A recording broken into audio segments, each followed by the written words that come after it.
Posizionati per la battaglia. Più vedrai crescere le difficoltà, più dovrai riconoscere l'autorità che il cielo ti ha dato.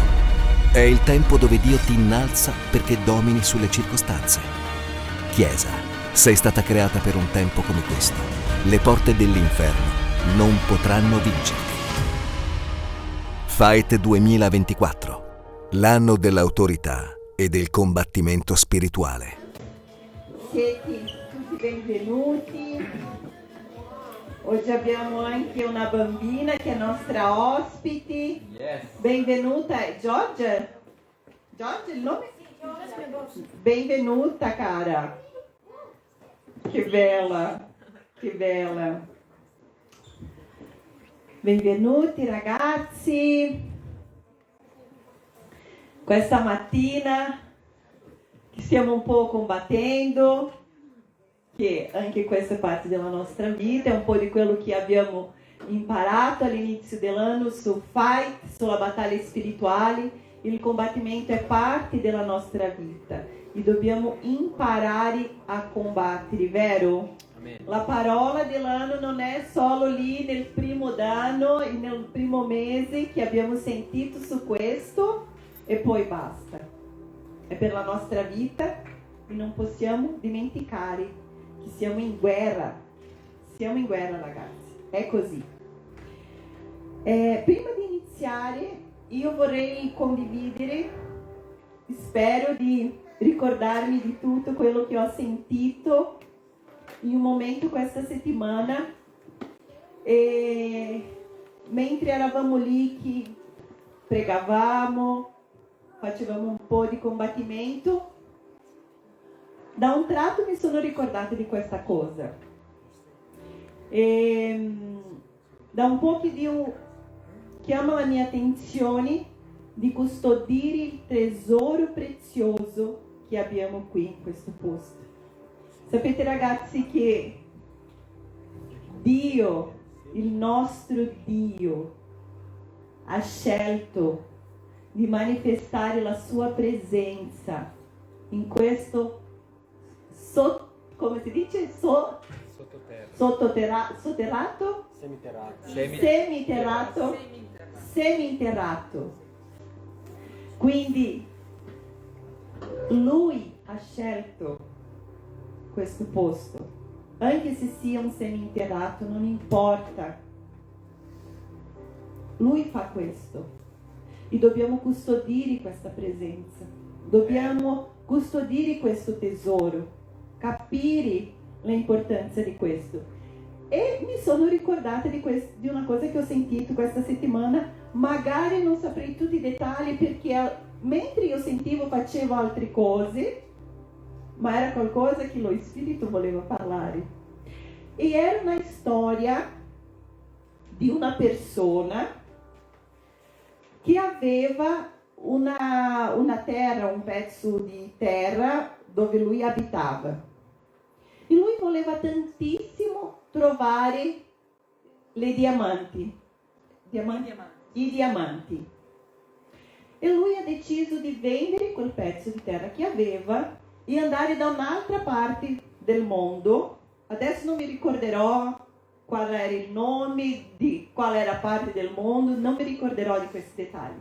Però lui ha scelto di vendere la sua terra per andare da un'altra parte dove lui sentiva che c'erano i diamanti. E lui è andato. Arrivato lì, ha venduto la sua proprietà, è arrivato in quel posto, ha lavorato per anni e non ha trovato nulla. Poi alla fine ha sentito di un'altra parte dove si trovavano i diamanti. È andato di là.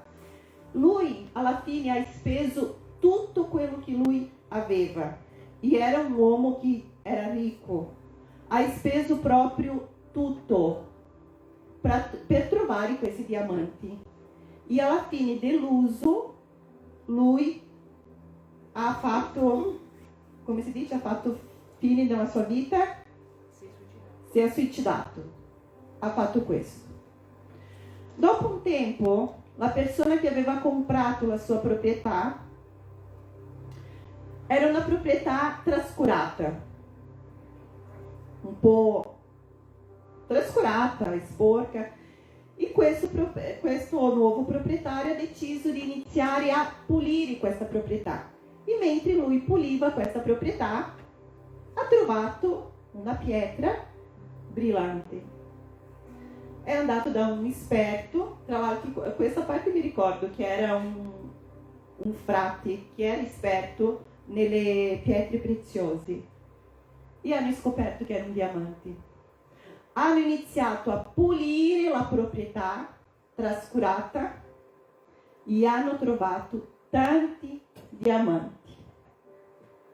E adesso io vi chiedo, cosa c'entra questo con quello che ha iniziato a parlare all'inizio? Abbiamo qui un vero diamante e a volte non riusciamo a vedere, non riusciamo a dare il vero valore che è la presenza di Dio. Questo è il nostro più grande tesoro. Non trascuriamo, ragazzi, e questo per tutti noi. Questo per tutti noi. A volte possiamo anche pensare, vado da un'altra parte, vado a cercare questa presenza da un'altra parte. Ma ragazzi, abbiamo qui un vero tesoro. Io penso in tante parti che la presenza di Dio si manifesta e può scegliere di manifestarsi. E Lui sceglie di essere tra di noi. Non dimentichiamo di questo. Amen? Amém. Amen. Io prima di tutto do un avviso. Settimana scorsa abbiamo fatto un annuncio per della serata per le coppie nel sabato prossimo.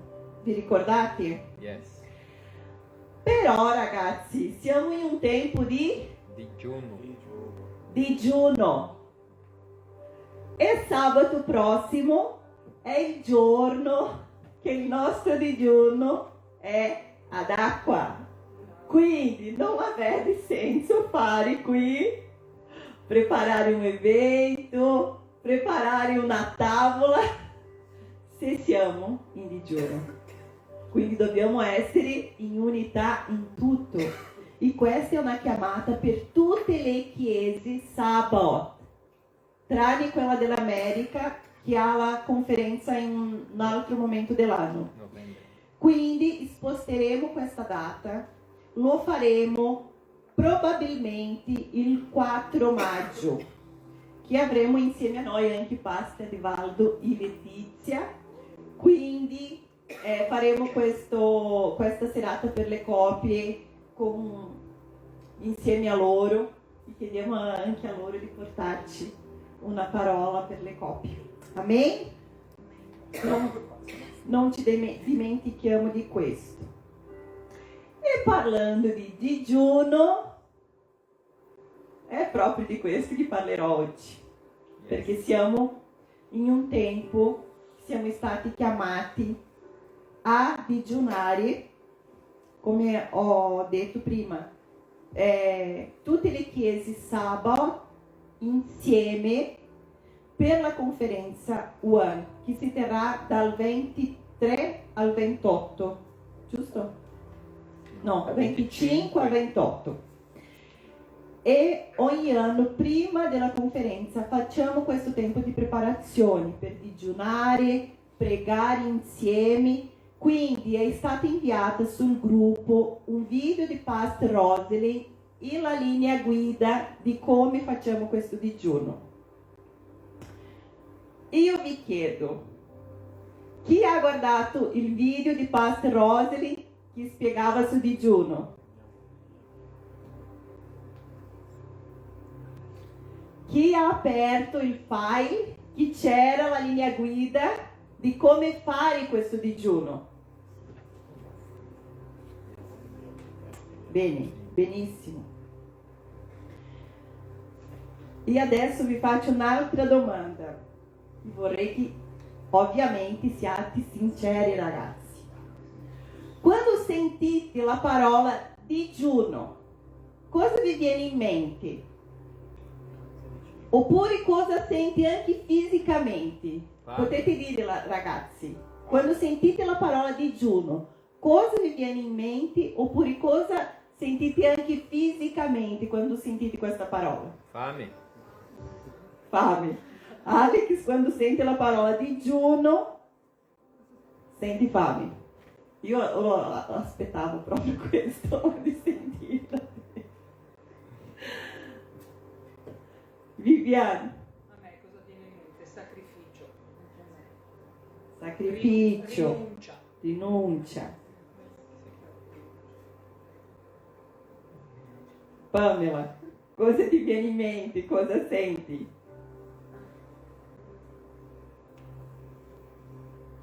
Fabio. Come Alex, lavorare con fame. Lavorare con fame. Quindi anche sacrificio. Vai Paola. Nervosismo. Paola, senti un nervoso. Anima che... Perché arrivano tutti a offrirmi qualcosa. Ah, e quando Paola fa questo proposito, tutti arrivano ad offrire qualcosa da mangiare. Principalmente di quello che ho deciso di non mangiare. Mi arriva quello. Proprio quello. Proprio questo. Una tentazione. Qualcun altro? Io battaglie spirituali. Zeniti, battaglie spirituali. Bene ragazzi. Sono tante cose che possiamo pensare, vero? Troppo difficile, sentirò fame, non fa per me, non è necessario, non posso fare perché lavoro con la testa e se sono in digiuno non riesco a concentrarmi. Oppure il lavoro è troppo impegnativo fisicamente, mi sento debole se non mangio.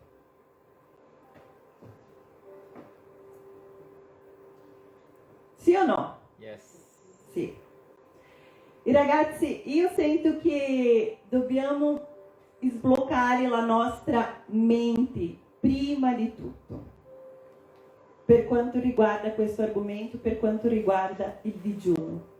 Io penso che qui tutti hanno già sentito, sanno cos'è, magari non in profondità, però il digiuno, più che sapere i concetti, queste cose, non dico che non dobbiamo sapere, non dobbiamo studiare, non dobbiamo andare in profondità, però il digiuno, più di un concetto, è una disciplina spirituale.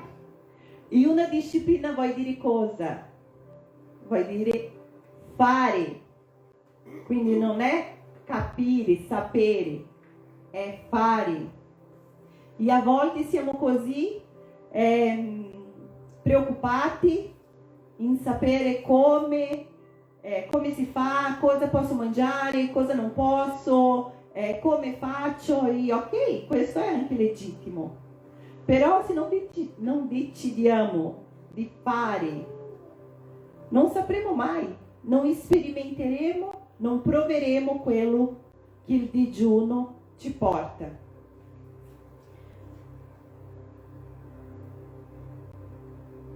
Quindi quello che vorrei fare oggi è come un ripasso di quello che è lo scopo primario e principale del digiuno e anche parlare un po' sui suoi effetti.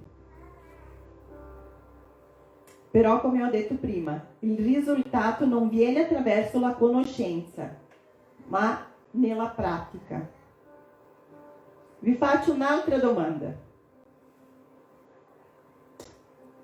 Quanti hanno già passato una giornata senza mangiare perché erano troppo impegnati, troppo presi da altre cose, che si sono accorti solo alla fine della giornata che non avevano mangiato? È capitato a qualcuno?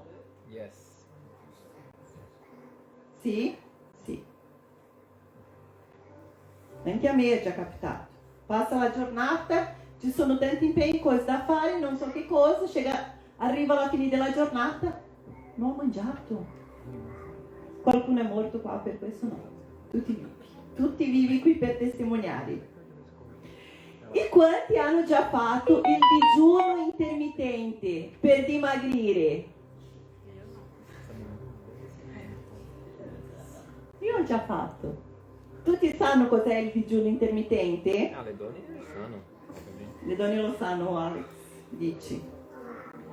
Quindi abbiamo già fatto il digiuno intermittente per dimagrire. E a volte, ragazzi, queste cose capitano. Facciamo, per esempio, il digiuno intermittente per dimagrire, però quando sentiamo di fare il digiuno in chiesa, come chiesa, o quando lo Spirito Santo ti chiede un digiuno, diciamo no, non ce la faccio, troppo difficile. E ragazzi, esiste un combattimento. E subito sapremo perché è così difficile digiunare. Prima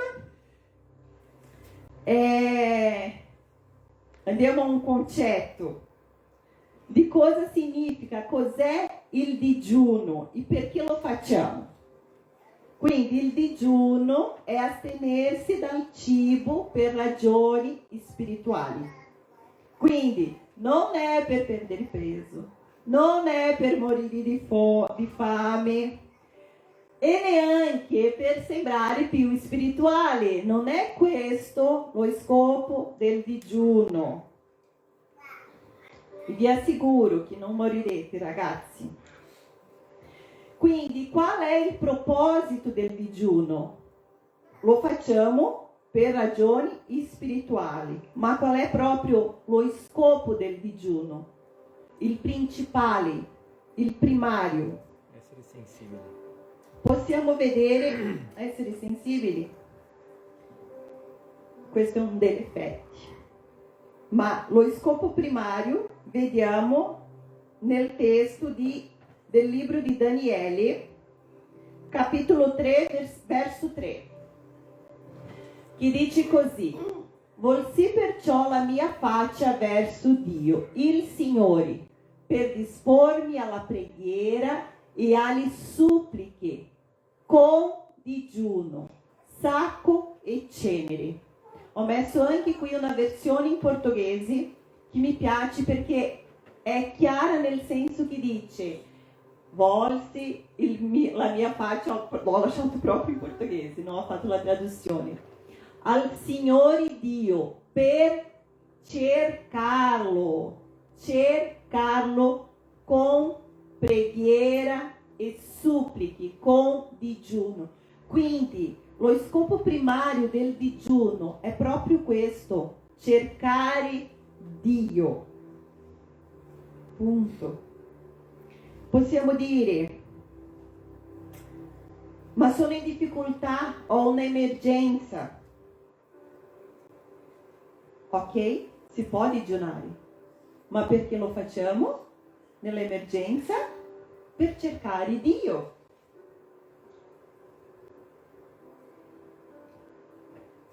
Vorrei una risposta specifica da una situazione. Posso digiunare? Puoi digiunare. Ma qual è la ragione? Cercare Dio. Posso digiunare per consacrarmi al Signore. Amen. Ma ancora lo scopo è cercare Dio. Quindi ci sono degli scopi secondari e troviamo anche questo nella parola. Ci sono diverse storie che troviamo. Il re digiunavano prima della battaglia, come il re Giosafà. Esdras ha digiunato, Neemia ha digiunato quando ha sentito che Gerusalemme era distrutta. Ci sono tante storie che le persone digiunavano per un motivo specifico, ma sempre cercando Dio, cercando una direzione, cercando una risposta, cercando Dio. E ragazzi, è bello questo perché siamo stati creati per un rapporto con Dio e tutto quello che facciamo è sempre con questo scopo, sempre cercare Dio, sempre avere questo rapporto. Quindi se digiuniamo è anche per il nostro rapporto con Dio.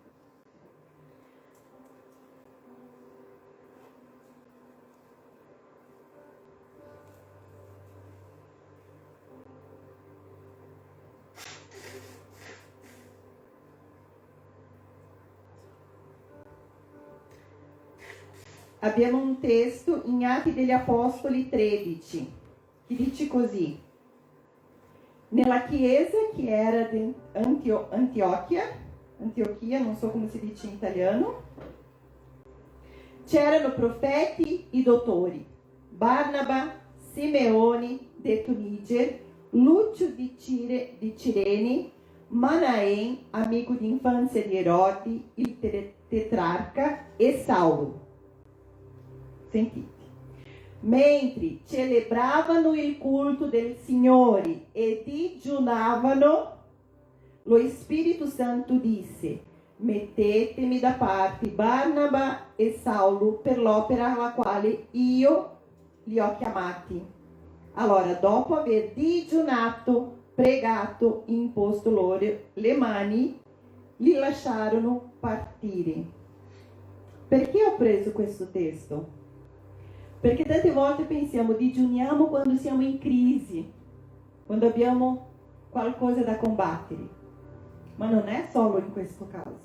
Se è per cercare Dio è in qualsiasi tempo. E qui nella parola di Dio abbiamo un esempio nella chiesa degli Atti degli Apostoli, che loro lodavano e digiunavano. E mentre facevano questo hanno ricevuto una direzione, hanno capito quello che lo Spirito Santo voleva che loro facessero. Quindi, lodando e digiunando, non erano in crisi. Come ho detto prima, ci sono situazioni emergenziali in cui le persone digiunavano, Giosafà, Esdra, Neemia, ma non possiamo limitare solo a questo. Quindi lo scopo primario è cercare Dio. Rinuncio il cibo per cercare Dio. Non è solo non mangiare.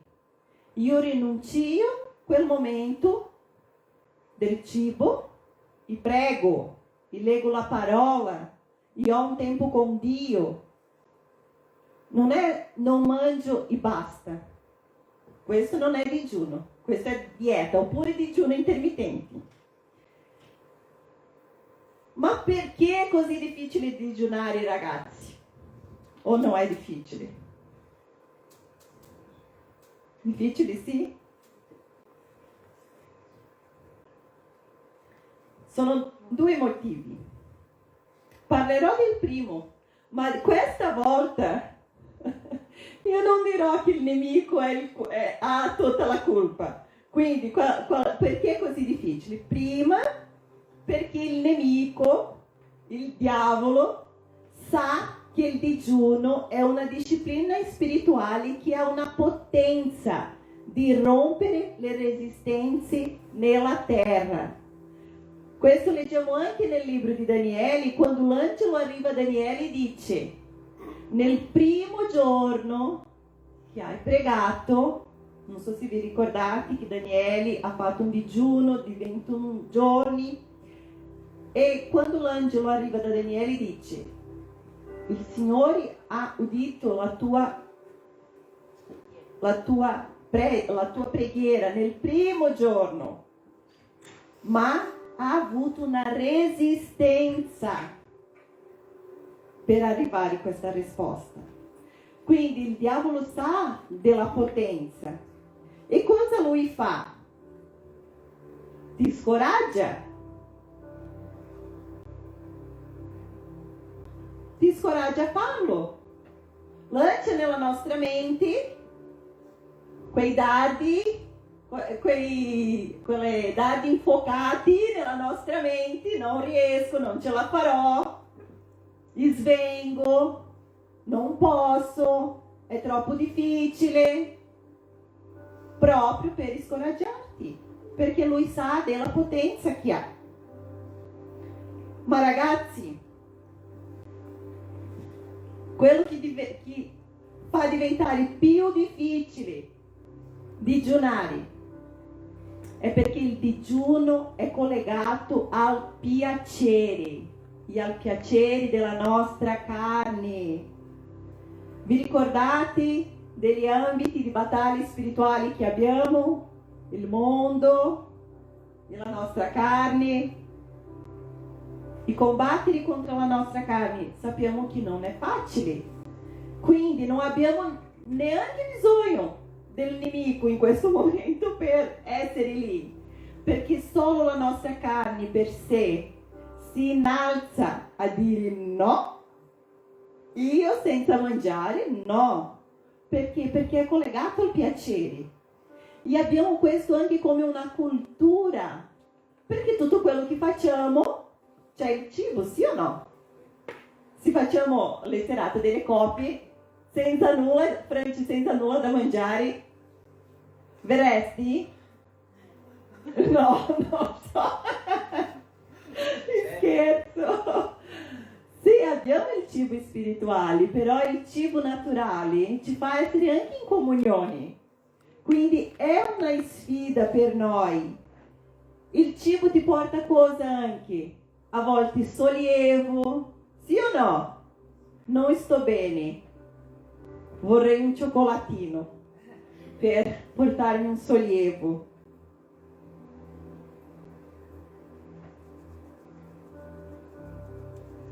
Toglie anche la nostra gioia, perché a volte è nel cibo che troviamo la gioia. E per questo che è così difficile digiunare, perché questo mortifica la nostra carne. Mortifica la nostra carne. E tante volte il combattimento contro noi stessi diventa ogni volta più duro, più difficile. Quindi il diavolo cerca di ingannarci, di accecarci in modo di impedire la nostra vittoria. E perché lui fa questo quando parliamo dal nemico? Perché lui sa che abbiamo vittoria attraverso il digiuno. Però se abbiamo la vittoria significa che qualcuno perde, sì o no? Yes. Perché la vittoria abbiamo dal nulla?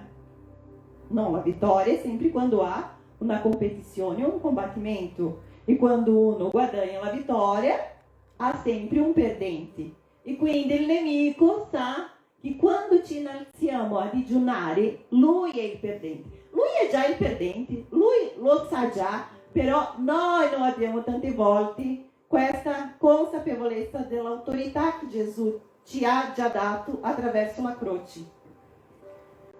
Allora, sappiamo già cos'è il digiuno, perché è così difficile digiunare, e quindi passiamo al punto principale.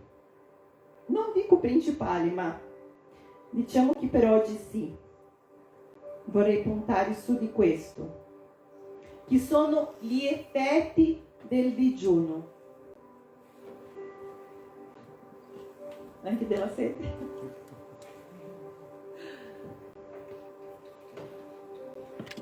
E leggeremo adesso un testo di Luca 5 dal verso 33.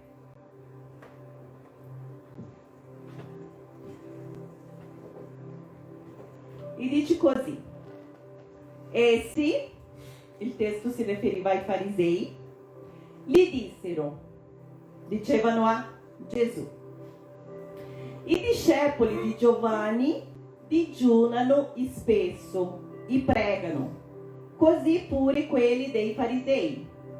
I tuoi invece mangiano e bevono. Gesù disse loro: potete far digiunare gli amici dello sposo mentre lo sposo è con loro? Ma verranno i giorni in cui lo sposo sarà loro tolto. Allora in quei giorni digiuneranno. Disse loro anche una parabola. Attenti a questa parte, ragazzi. Nessuno strappa un pezzo da un vestito nuovo per metterlo a un vestito vecchio, altrimenti strappa il pezzo tolto dal nuovo non si adatta al vecchio. Nessuno mette vino nuovo in otri vecchi, altrimenti il vino nuovo fa scoppiare gli otri e si spande, e gli otri vanno perduti. Ma il vino nuovo va messo in otri nuovi. Amen. Vi ricordate di questa parabola, di questo che Gesù ha raccontato?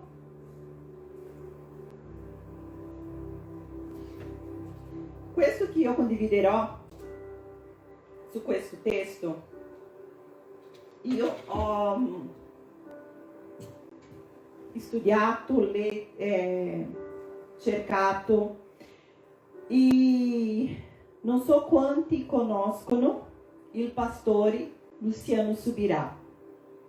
Tra l'altro lui è stato nella conferenza UANO dell'anno scorso e lui ha scritto un libro che si chiama La cultura del digiuno.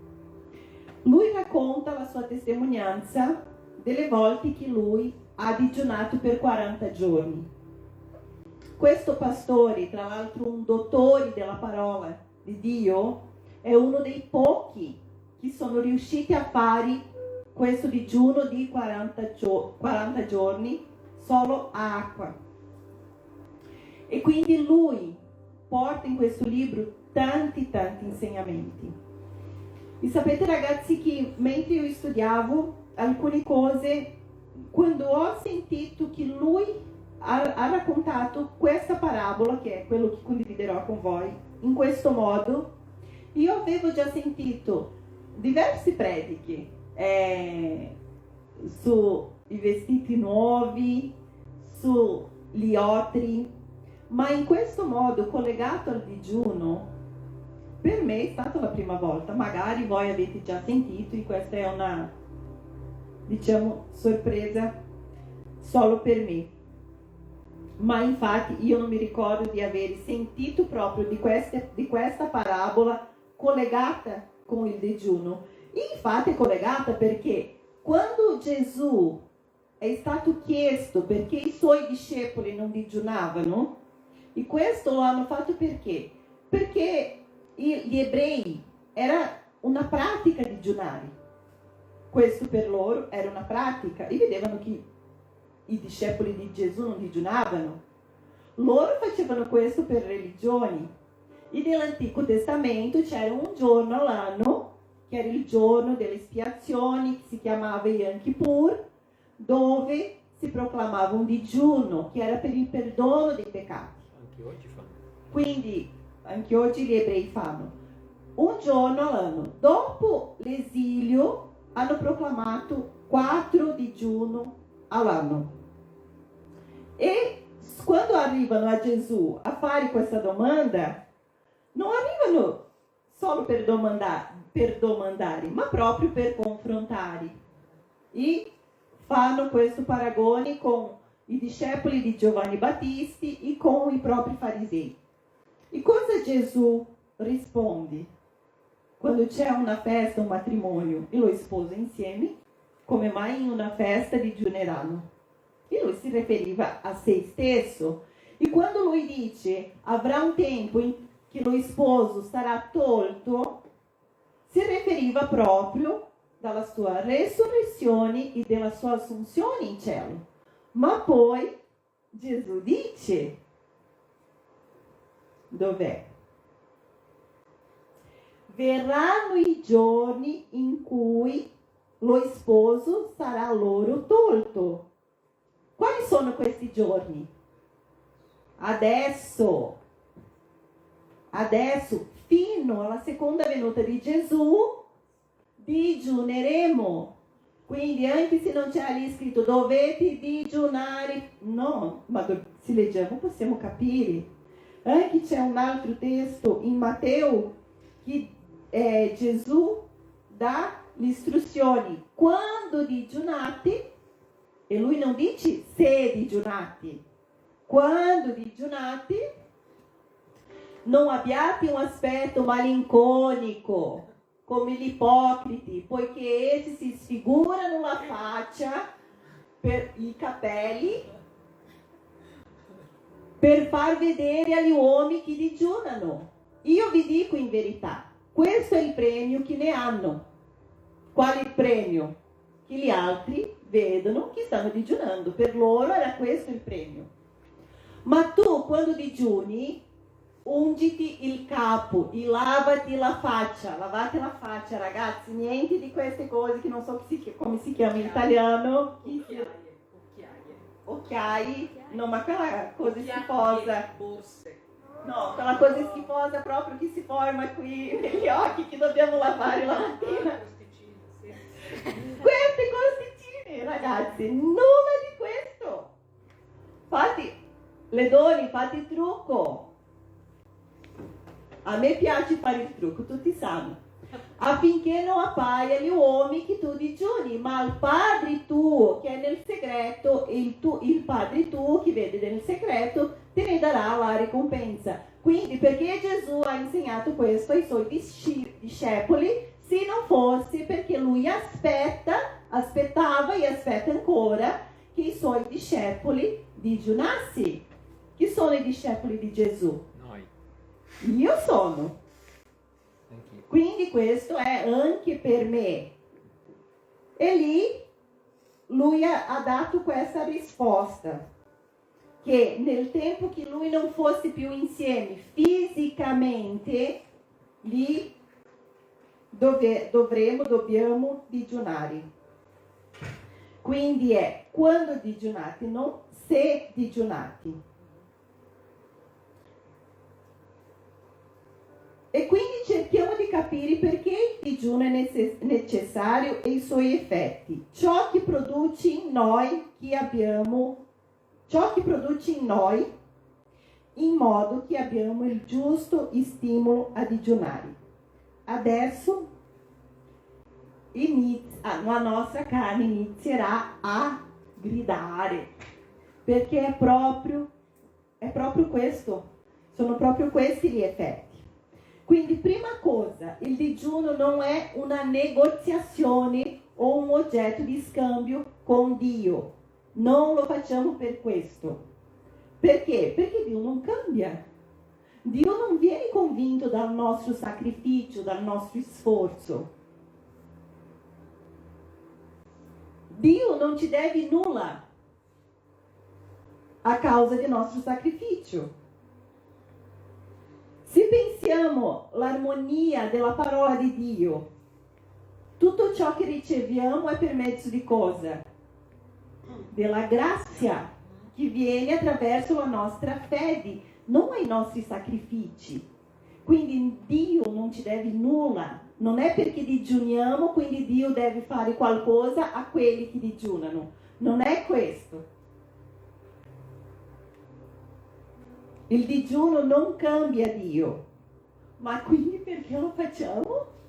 Perché il digiuno cambia noi. E è importante che comprendiamo questa dinamica. Il Vangelo di Matteo e Marco troviamo anche questa storia, la stessa storia che Gesù racconta dopo con questa parabola. Nella sequenza in cui risponde ai farisei sul digiuno. Gesù parla di vestito. I vesti nella Bibbia si riferisce alla condizione dell'uomo davanti a Dio. Quindi cosa Gesù sta dicendo? Mi sono persa. Torna. Gesù sta dicendo che la proposta del Vangelo offre all'uomo una nuova condizione davanti a Dio. E all'uomo, quando riceve questo Vangelo, nella nostra vecchia condizione, non riusciamo a capire, perché non abbiamo una struttura a ricevere questo nuovo, perché il Vangelo è una vita nuova. E se non há un cambiamento nella nostra struttura, non riusciamo a trattenere questo cambiamento.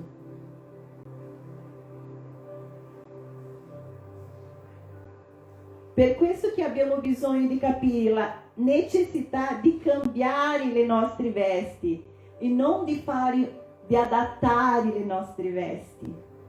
Quando lui parla, torniamo al testo, che nessuno strappa un pezzo da un vestito nuovo per metterlo a un vestito vecchio, altrimenti strappa il nuovo. Il pezzo tolto dal nuovo non si adatta al vecchio. È proprio questo. Gesù ha il nuovo per noi. E non c'è come prendere una parte di questa nuova struttura, di questa veste nuova, e adattare nel vecchio. Perché? Perché rovina il nuovo, il vecchio si strappa. Non c'è come. Quindi il digiuno è collegato a questo, al cambiamento della nostra struttura per ricevere il nuovo di Dio.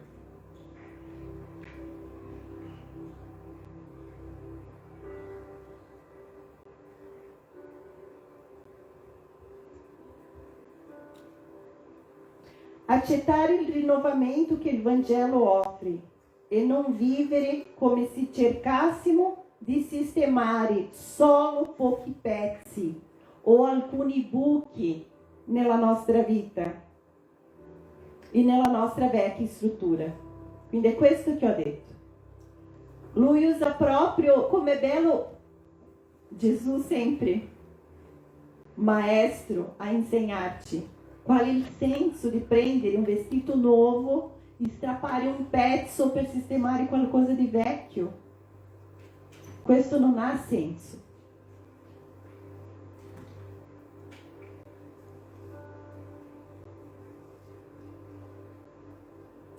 E stessa cosa, Gesù parla dell'otre.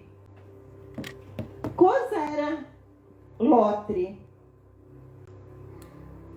L'otri erano queste bottiglie fatte di cuoio dove era messo il succo dell'uva. L'uva che era stata schiacciata era messa lì per fare la fermentazione e poi diventare il vino. Però cosa succede quando l'uva, il succo di uva è in fermentazione? Ha una pressione. E quindi Gesù usa questa parabola. Si mette il vino nuovo nell'otri vecchio, che è questo qua. Non è così chiaro, forse la foto, ma si vede la differenza. Se si mette il vino nuovo in una struttura che è vecchia, cosa succede? Si rompe. Si rompe e scoppierà la luce? Sì. Adesso sì, meglio, vero?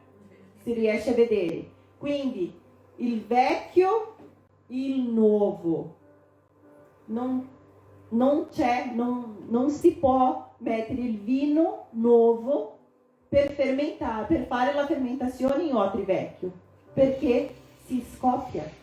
Quindi cosa ha bisogno? Di un otri nuovo, perché tutto quel processo del succo per diventare il vino possa succedere senza problemi.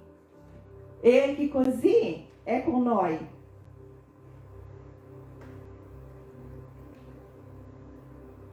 Ancora una volta Gesù sta dicendo che il vino è la nuova opera di Dio e il novo di Dio non viene ricevuto in una vecchia struttura di vita.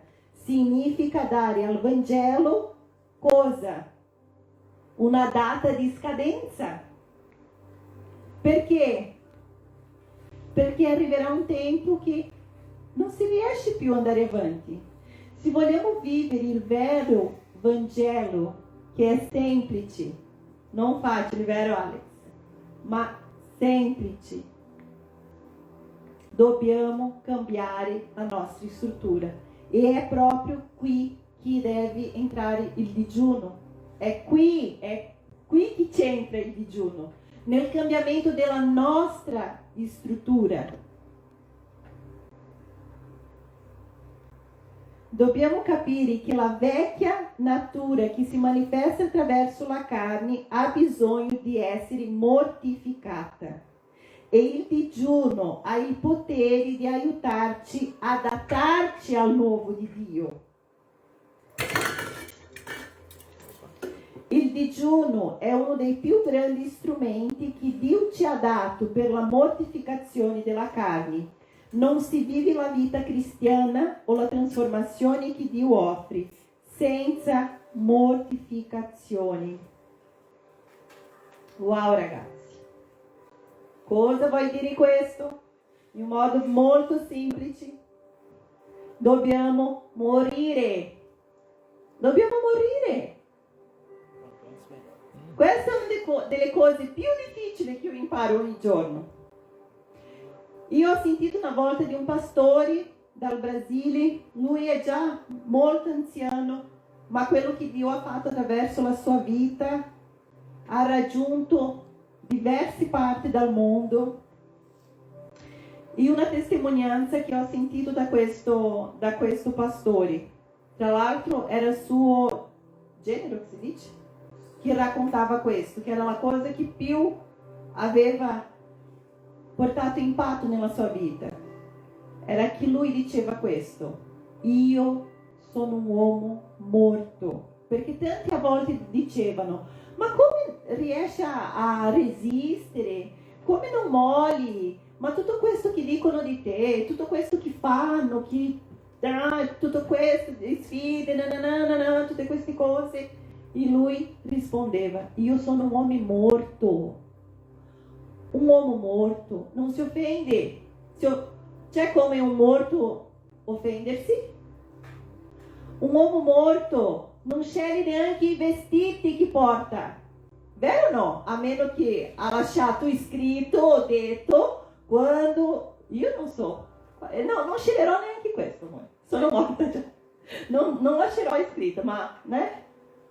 Se vado prima fa una bella scelta. Se vado prima no, vai prima.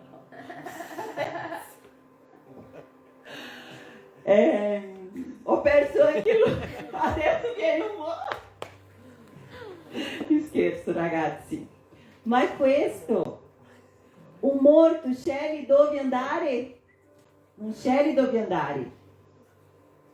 Quindi sono queste cose, mortificare la nostra carne, perché ragazzi, se non è così non riusciamo ad andare avanti, anche perché siamo naturalmente alcuni di più, altri di meno. Vediamo se non sbaglio la parola. Siamo permalosi. In portoghese, milindroso, mimimi, frescura, mi ha detto questo, mi ha guardato non so che cosa, non mi ha chiamato, non mi ha detto buongiorno, o mi ha detto buongiorno in fretta, o mi ha detto buongiorno troppo lento, mi ha abbracciato, non mi piace abbraccio, non mi ha abbracciato, non torno più in chiesa, quello là non mi ha guardato in faccia, quell'altro non so che cosa. Riusciamo a percepire che è sempre tutto su di noi, su di me? Io sento, io mi sento, io non so che cosa. E ci dimentichiamo che siamo qui per un regno e per un re, per un Signore. É tudo su di Lui, não é nulla su di me, não é nulla su di noi. Se continuiamo ad avere sempre questi pensieri, ragazzi, non riusciremo a vivere quello per il quale Gesù è venuto. Cosa la parola ti dice? Che Gesù è venuto per cosa? Perché abbiamo cosa? Perché abbiamo vita. Qualsiasi vita? No. Una vita in abbondanza. Però a volte il nostro concetto di abbondanza è storto. Perché l'abbondanza per noi a volte è abbondanza di cibo, di soldi, di risorse, di proprietà. Non so di che cosa può essere di più, di amici, di titoli, di studio, tante cose. È il nostro concetto di una vita abbondante. Una vita abbondante è una vita nella presenza di Dio e guidata da Lui. Perché cosa Gesù ha detto? Io sono venuto per fare la volontà del mio Padre. E mentre cerchiamo di fare la nostra volontà, saremo sempre con questi lamenti. Perché cerchiamo la nostra volontà. E ragazzi, siamo umani. Per gli esseri umani non è mai abbastanza. Nulla sarà mai abbastanza. Nulla. Quindi dobbiamo mirare i nostri occhi su di Lui, su quello che è autore e consumatore della nostra fede. E questo, in questo, ragazzi, è in questo che entra il digiuno, perché il digiuno fa morire questa natureza, l'opera della nostra carne. Quindi non cambieremo il Signore, perché Lui, gloria a Dio, è quello senza ombra di variazioni, di cambiamento. In Lui non c'è cambiamento, Lui è Lui stesso, ieri, oggi e sarà per sempre. Amen. Riuscite a capire la sicurezza che questo ci porta? Che non importa quello che facciamo, Lui non cambia. Lui non cambia, anche se noi cambiamo idea, cambiamo tante cose. Lui non cambia, questa è la nostra sicurezza. I suoi piani non cambiano, il suo amore non cambia. Ma dobbiamo andare più in profondità e dobbiamo usare le armi, gli strumenti che Lui ti ha lasciato e ti ha insegnato. Amen? Quindi andiamo alla fine. Romani 12, verso 1 dice così: vi esorto dunque, fratelli, per la misericordia di Dio, a presentare i vostri corpi in sacrificio vivente, santo e gradito a Dio. Questo è il vostro culto spirituale. Quindi, sacrificio vivente. Sembra contraddittorio, perché sacrificio è qualcosa che si deve uccidere, che è morto. E qui parla di un sacrificio vivente, quindi lui non sta dicendo nel sentito letterale che dobbiamo morire, ma il sacrificio vivente è quello che noi scegliamo di fare mentre siamo vivi. Per cosa? Questo è il bello. Per cosa un sacrificio vivente? Vediamo là nel verso 2. Quando lui continua a dire: non conformatevi a questo mondo, ma siate trasformati mediante il rinnovamento della vostra mente, affinché conosciate per esperienza, non per teoria, non per concetti, non per sentire qualcuno che ha detto che ha fatto un digiuno, per esperienza. Quale sia la volontà di Dio. Adesso diciamo insieme, qual è la volontà di Dio? Buona, diciamo insieme, buona, gradita e perfetta volontà. È questo il motivo che lui ti dice: siamo un sacrificio vivente per sperimentare la sua volontà, che è buona, è gradita, è perfetta. La volontà di un padre per un figlio non sarà mai una cosa brutta. Sentito, Maria? La volontà dei genitori, di un papà, non sarà mai una volontà brutta per i suoi figli. Quindi questo è importante, ragazzi, capire che il digiuno non cambia Dio, ma ci cambia in un costante processo di mortificazione della nostra carne, in modo che possiamo ricevere correttamente il nuovo da Dio con un nuovo comportamento.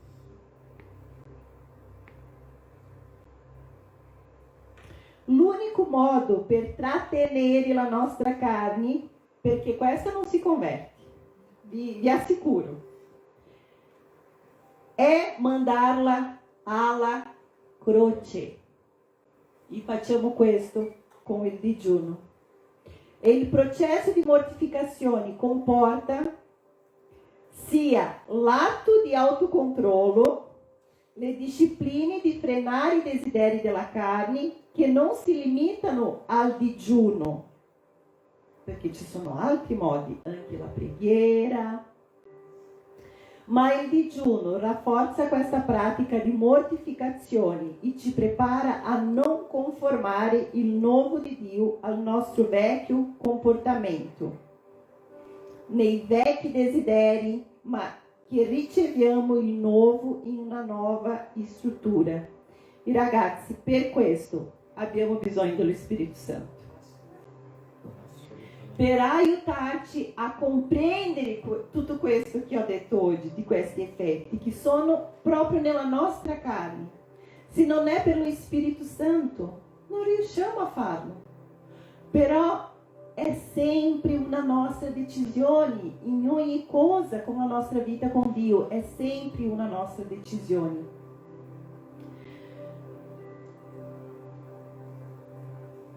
E quindi, ragazzi, come un riassunto, rinunciare al cibo per cosa? Per cercare Dio, pregare, leggere la parola, se no, come ho già detto, sarà solo una dieta, un digiuno intermittente.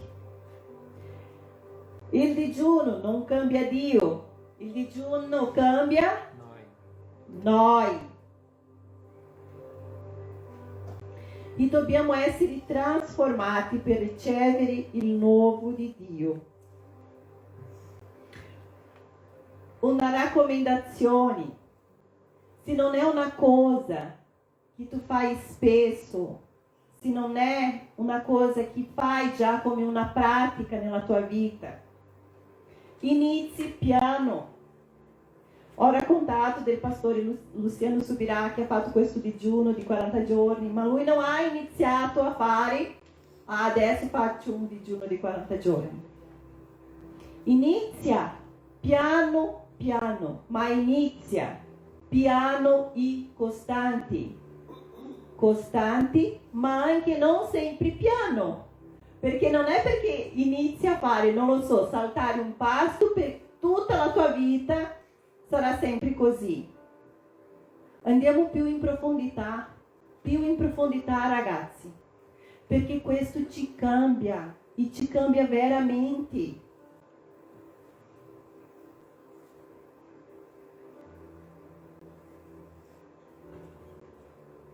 Ribadisco, il risultato non viene attraverso la conoscenza. Tutto questo che ho detto qua non serve a nulla se uscite di qua e non decidete di praticare. È solo ancora una informazione per la vostra vita, perché non cambierà nulla. È solo la pratica. Un'altra raccomandazione: mio digiuno le mie regole. Mi piace questo, che è una delle cose che il pastore Subirà anche dice. Però quello che non ci costa non mortifica la carne. Se questo è lo scopo, ha senso. Ah, farò un digiuno, non lo so, di Coca-Cola. Ma la Coca-Cola non la bevo. Farò un digiuno, non so, di dolci. Ma dolce non mi piace. Farò un digiuno, non lo so, di caffè. Ma anche il caffè per me fa niente se bevo, se non bevo. Qual è? Non c'è un... E allora abbiamo una linea guida per questi giorni di digiuno per la conferenza One. E ragazzi, non importa se parteciperai della conferenza o no, perché il digiuno non è per chi parteciperà della conferenza. Il digiuno sono per tutte le chiese sabato, tranne quella dell'America che hanno la sua conferenza in un altro momento e fanno loro il digiuno. Quindi questo vuol dire corpo di Cristo, unità nel corpo, unità nel corpo. E tutto quello che facciamo nell'insieme ha una potenza diversa. Ha una potenza diversa. Quindi ragazzi, vi incoraggio a fare questo digiuno. Fate questo proposito con il Signore. Se non avete fatto questa settimana, ok, inizia da oggi. Ma inizi. Facciamo questo, sperimentiamo questo. Quindi il digiuno porta risultati per chi lo fa, non per chi lo sa. Amen? Siete con me? Mi amate ancora? Non perdere l'occasione di fare questo digiuno insieme. Non perdere, ragazzi, perché c'è potenza nell'insieme. Amen? Io posso girare ancora una volta, posso chiedere, Maria, quella linea guida del digiuno. Quindi questo è sul gruppo della Chiesa, è anche sul social, che è la linea guida dal 3 al 23. Quindi in questa prima settimana abbiamo mangiato quello che volevamo fino alle 16. Dopo le 16, fino al giorno dopo, non abbiamo mangiato. E questo sarà fino al 9. Dal 10 al 16, come dice la pastora Rosalind, questa sarà la nostra settimana strong. Quindi, primi 3 giorni, solo frutta e verdura, e dalle 16 non si mangi più. Gli altri 4 giorni, 13, 14, 15, 16. 2 giorni, 13, 14, solo liquidi. 2 giorni, 15 e 16, solo acqua. Dai ragazzi, forza! Mortifichiamo la nostra carne, ci trucchiamo, laviamo la faccia, pettiniamo i capelli.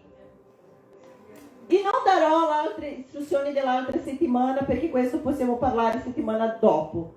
Però ci sarà una cosa molto importante e potente, perché abbiamo ogni giorno gli orari delle preghiere sul profilo della Sabato Devotional. Però in questa settimana avremo una sala Zoom con preghiera 24 ore per 7 giorni nella settimana. Wow ragazzi, non so chi ha partecipato all'inizio dell'anno che abbiamo fatto una veglia in una sala Zoom per 24 ore. C'era sempre qualcuno che pregava. È stato una bomba. Pensate ragazzi, tutte le chiese unite in preghiera 24 ore, 7 giorni nella settimana. Vi rendete conto della potenza? Quindi vi incoraggio a partecipare. Non voglio dire che deve stare 24 ore, 7 giorni lì collegato nella sala, ma partecipate, perché ovviamente nessuno riuscirà a essere lì 24/7 senza fermarsi.